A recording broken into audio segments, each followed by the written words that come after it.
জিনের বাদশা যখন একটি সাধারণ মেয়েকে বিয়ে করতে চায় আর তাকে নিয়ে যায় জিনের শহরে।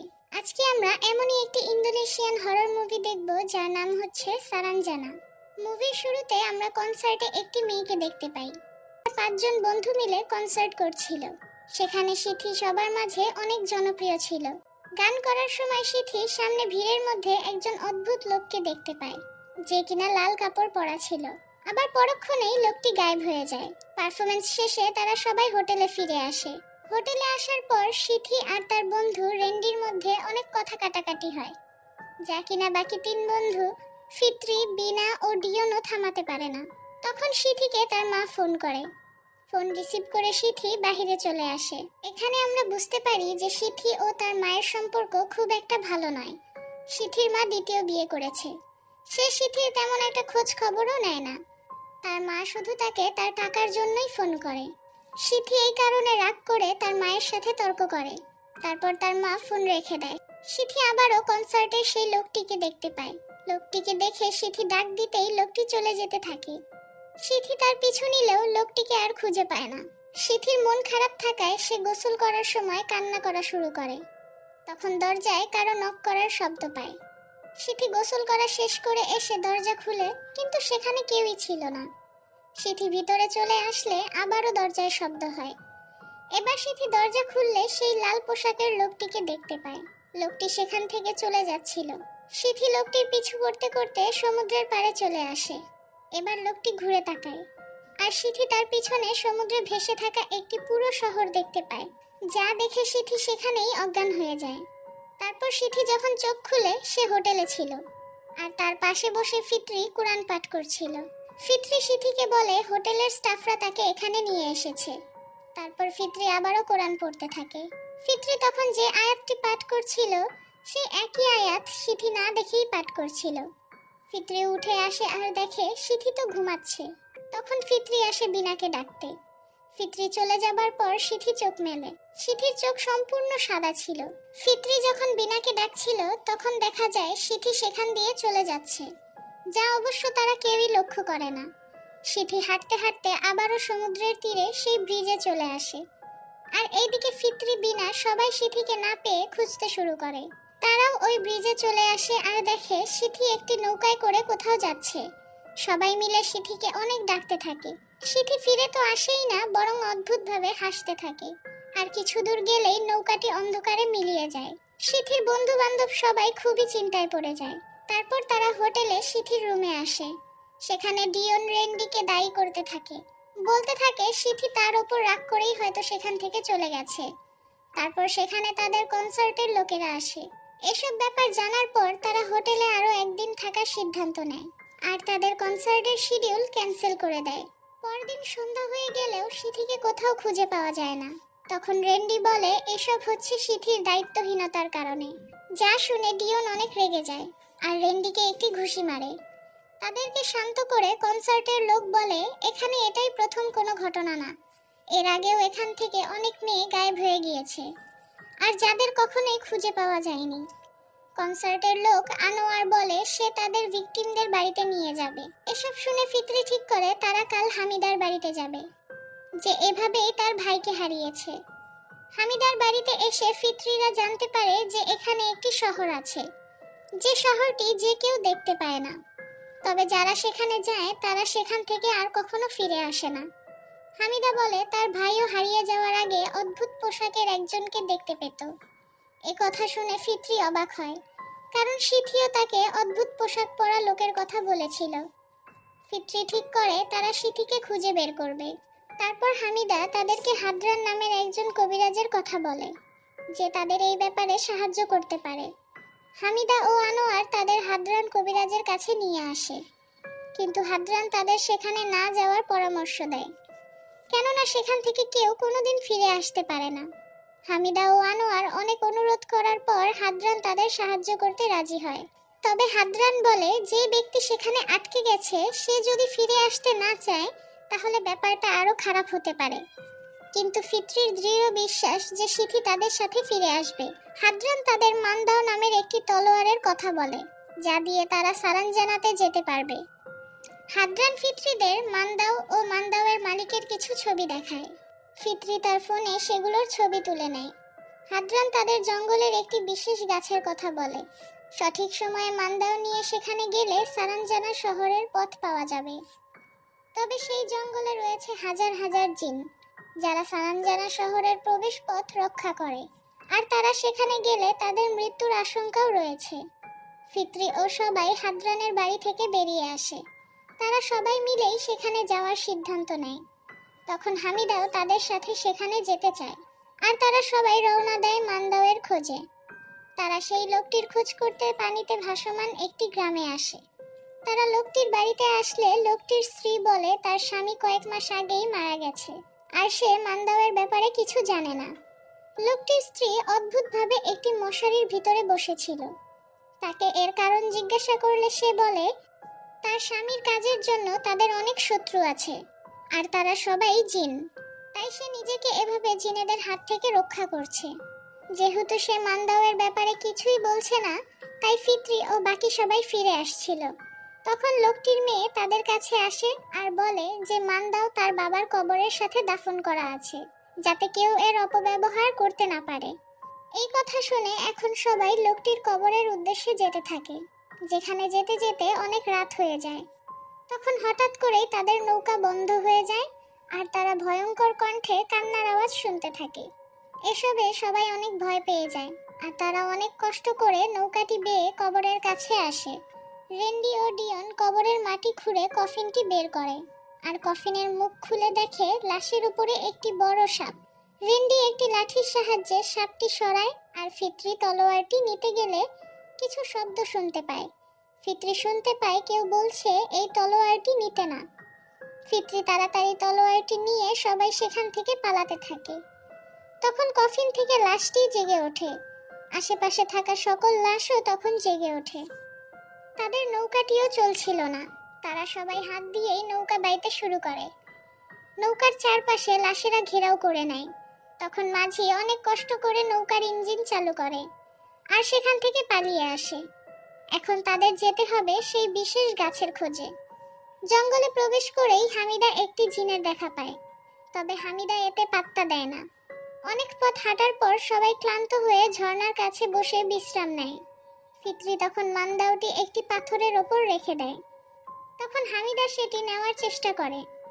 আনোয়ার হামিদাকে বাধা দিলে হামিদা সেখান থেকে সরে যায়। তবে হামিদা কেন মান্দাওটি নেওয়ার চেষ্টা করছিল? এই রাতটা তারা এই জঙ্গলেই কাটায়। রাতে হামিদার কল্পনায় আমরা জানতে পারি সে এখানে তাদের সাথে এসেছে হাদরানের কথায়। হাদরান তাকে বলেছে সে যদি হাদরানকে মান্দাওটি এনে দিতে পারে তাহলে সে তার ভাইকে ফিরিয়ে এনে দেবে। আর এই কারণেই হামিদা তাদের সাথে এসেছে আর মান্দাওটি নেওয়ার চেষ্টা করছিল। রাতে সবাই যখন ঘুমাচ্ছে তখন জঙ্গলের ভিতর থেকে ভেসে আসছে বাদ্যযন্ত্রের শব্দ। এই শব্দে ডিয়নের ঘুম ভেঙে যায়। ডিয়ন রেন্ডিকে জাগানোর চেষ্টা করে, তবে রেন্ডির ঘুম ভাঙে না। ডিয়ন একাই তখন শব্দটি কোথা থেকে আসছে তা খুঁজে বের করার জন্য যায়। ডিয়নকে জঙ্গলে যেতে দেখে হামিদা। হামিদা তখন জেগেছিল। হামিদা ফিত্রির কাছ থেকে মান্দাওটি নেয় আর জঙ্গল দিয়ে পালাতে থাকে। এদিকে ডিয়ন একাই সেই শব্দের পিছু করতে থাকে। কিছু দূর যেতেই ডিয়ন দেখে কয়েকজন লোক অদ্ভুতভাবে এই শব্দের তালে তালে নাচছে। এসব দেখে ডিয়ন সেখান থেকে পালাতে নেয়। তখন দেখে লোকগুলো তার আরো কাছে চলে এসেছে। লোকগুলো আবার গায়েবও হয়ে যায়। ডিয়ন আবার পালাতে নেয়। এবার লোকগুলো তার অনেক কাছে চলে আসে। এবার সে আর পালাতে পারে না। ডিয়ন ও লোকগুলোর সাথে অদ্ভুতভাবে নাচতে থাকে। এদিকে রেন্ডির ঘুম ভেঙে যায়। রেন্ডি দেখে ডিয়ন সেখানে নেই। রেন্ডি সবাইকে ডেকে তুললে ফিত্রি দেখে তার পাশে মান্দাও নেই, সাথে হামিদাও নেই। তাই তারা সবকিছু গুছিয়ে তাদের খুঁজতে বের হয়। এইদিকে হামিদা মান্দাও নিয়ে জঙ্গলের মধ্যে দিয়ে দৌড়াচ্ছিল। তখন তার আশেপাশে সেই জিনটিকে দেখা যায়, যা হামিদা বুঝতে পেরে জঙ্গল থেকে পালাতে নিলে হামিদা বাচ্চার কান্নার শব্দ শুনতে পায়। প্রথমে হামিদা তা এড়িয়ে যেতে চাইলেও সে কৌতূহলবশত এগিয়ে গেলে দেখে একটি বাচ্চা কান্না করছে। হামিদা বাচ্চাটিকে কোলে নিতে গেলেই বাচ্চাটি হামিদার ওপর হামলা করে। হামিদার চিৎকার ফিত্রি ও বাকি সবাই শুনতে পায়, আর সেখানে এসে দেখে সেই জিনটি হামিদাকে ছিঁড়ে ছিঁড়ে খাচ্ছে, যাকে এতক্ষণ হামিদার আশেপাশে দেখা যাচ্ছিল। সবাইকে দেখে জিনটি সেখান থেকে চলে যায়, আর সাথে হামিদার লাশকেও টেনে নিয়ে যায়। ফিত্রি সেখানে মান্দাওটি পড়ে থাকতে দেখে, আর মান্দাওটি নিয়ে তারা সেখান থেকে চলে আসে। ফিত্রি ও বাকি সবাই সারা রাত ডিয়নকে খুঁজতে থাকে। রাত কেটে দিন হয়, তারা এখনো ডিয়নকে খুঁজছে। হাঁটার সময় ফিত্রি কিছু শব্দ শুনতে পায়, আর সেদিকে এগিয়ে যায়। এখন তার সামনে কাফনে পেঁচানো লাশ, অর্থাৎ পচং দেখতে পাওয়া যায়, যা ফিত্রি খেয়াল করে না। ফিত্রি গাছপালা সরিয়ে দেখে সেখানে একটি বিড়াল, যাই মূলত শব্দ করছিল। ডিয়নকে খুঁজতে খুঁজতে রাত হয়ে যায়। সবাই একসাথে বসেছিল আর ফিত্রি নামাজ পড়ছিল, যা কিনা রেন্ডি ভালোভাবে দেখছিল না। এতে বিনা রেগে গিয়ে বলে যে কোনো পরিস্থিতিতেই নামাজ পড়া উচিত। নামাজে সালাম ফিরিয়েই ফিত্রি অজ্ঞান হয়ে যায়। ফিত্রি চোখ মেললে দেখে সে অন্য একটি জগতে, যেখানে তার চারপাশে অনেক পচং শুয়েছিল, যারা ফিত্রিকে সারানজানা শহরে যেতে না করছিল। ফিত্রি ভয় পেয়ে সেখান থেকে পালাতে শুরু করে। তখনও ফিত্রির হাতে মান্দাওটি দেখা যাচ্ছিল। ফিত্রি সেখানে পানিতে ডুবে যাচ্ছিল, আর তখনই তার জ্ঞান ফিরে আসে। ফিত্রি অনেক বেশি ভয় পেয়ে যায়, আর একটি রাত কেটে যায়। পরদিন তারা আবারও ডিয়নকে খুঁজতে থাকে। হাঁটতে হাঁটতে আনোয়ার বুঝতে পারে তারা হয়তো একই জায়গায় বারবার চলে আসছে, তাই সে তার টি শার্টটি সেখানের একটি গাছে বেঁধে দেয়। অনেকক্ষণ হাঁটার পর আনোয়ার তার টি শার্টটি দেখে, আর বুঝতে পারে তারা গোলক ধাঁধায় পড়ে গেছে। ফিত্রিও সেখানে অসুস্থ হয়ে পড়ে। রাতে তারা বিশ্রাম করার সময় আবারও সেই বাদ্যযন্ত্রের শব্দ শুনতে পায়। তারা সেই শব্দের পিছু করলে দেখে বাদ্যযন্ত্রের তালে তালে ডিয়ন নেচে যাচ্ছে। ডিয়নকে দেখে বিনা ও রেন্ডি সেখানে যায়, আর অদ্ভুতভাবে তারাও ডিয়নের সাথে নাচতে থাকে, যা দেখে আনোয়ার বলে তাদের এই নাচ মৃত্যুর আগ পর্যন্ত করে যেতে হবে। ফিত্রি ও আনোয়ার তাদের থামাতে গেলে আনোয়ারও নাচতে শুরু করে। শুধু ফিত্রিই ছিল যে নাচ করছিল না। এর কারণ হয়তো ফিত্রি একজন নামাজি ছিল, আর তার ঈমান অনেক মজবুত ছিল। তার কাছে মান্দাওটি ছিল। অনেক চেষ্টা করেও সবাইকে থামাতে না পেরে ফিত্রি মান্দাওটি বের করে। এতে সেখানে থাকা জিনগুলো গায়েব হয়ে যায়, আর সবাই মাটিতে পড়ে যায়। আর কারো কিছু না হলেও ডিয়ন 2 দিন ধরে এভাবে অনবরত নাচার কারণে অজ্ঞান হয়ে যায়, আর সেখানেই মারা যায়। এতে সবাই আরো অনেক ভেঙে পড়ে। তখন আনোয়ার তাদের সামনে সেই বিশেষ গাছটি দেখতে পায়, যেখানে সারানজানা শহরে যাওয়ার রাস্তা ছিল। সবাই দৌড়ে সেখান দিয়ে যেতে নিলে ফিত্রি হোঁচট খেয়ে পড়ে যায়। ফিত্রির হাত থেকে মান্দাওটিও নিচে পড়ে যায়। আনোয়ার মান্দাওটি নিতে গেলে সেখানে অনেক পচং চলে আসে, যারা আনোয়ারকে ঘিরে ফেলে। আনোয়ার পালাতে গিয়ে পড়ে যায়, আর তার গলায় গাছের গুড়ি বিঁধে সেখানেই মারা যায়। ফিত্রি তাড়াতাড়ি করে মান্দাওটি উঠায় আর তা খাপে ভরে নেয়। এতে সেখানে থাকা পচংগুলো উধাও হয়ে যায়। ফিত্রি, বিনা ও রেন্ডি সেই সুড়ঙ্গের রাস্তা ধরে দৌড়ে চলে আসে সারানজানা শহরে, যা আমাদের সবার কল্পনার চেয়ে অনেক ভিন্ন ছিল। সারানজানা শহরের জিনেরা মানুষের মতোই উন্নত জীবনযাপন করছিল। শহরটি এতটাই উন্নত ছিল যে তারা সেখানে প্রবেশ করার সাথে সাথেই তা শহরের রক্ষীরা জেনে যায়, আর তাদের ধরতে আসে। রক্ষীদের দেখে তারা 3 জন পালাতে শুরু করে। পালাতে পালাতে নদী পার করে একটি জায়গায় চলে আসে। সেখানে একটি বাচ্চা ছেলে গাড়ি নিয়ে তাদের জন্য অপেক্ষা করছিল। তারা কোনো কিছু না ভেবে সেখান থেকে পালানোর জন্য গাড়িতে উঠে যায়। গাড়িতে ছেলেটি তার পরিচয়ে বলে সে হ্যান্ড্রা, অর্থাৎ সেই হামিদার ভাই। হ্যান্ড্রা এখানে ভুল করে চলে আসা মানুষদের এখান থেকে বের হয়ে যেতে সাহায্য করে।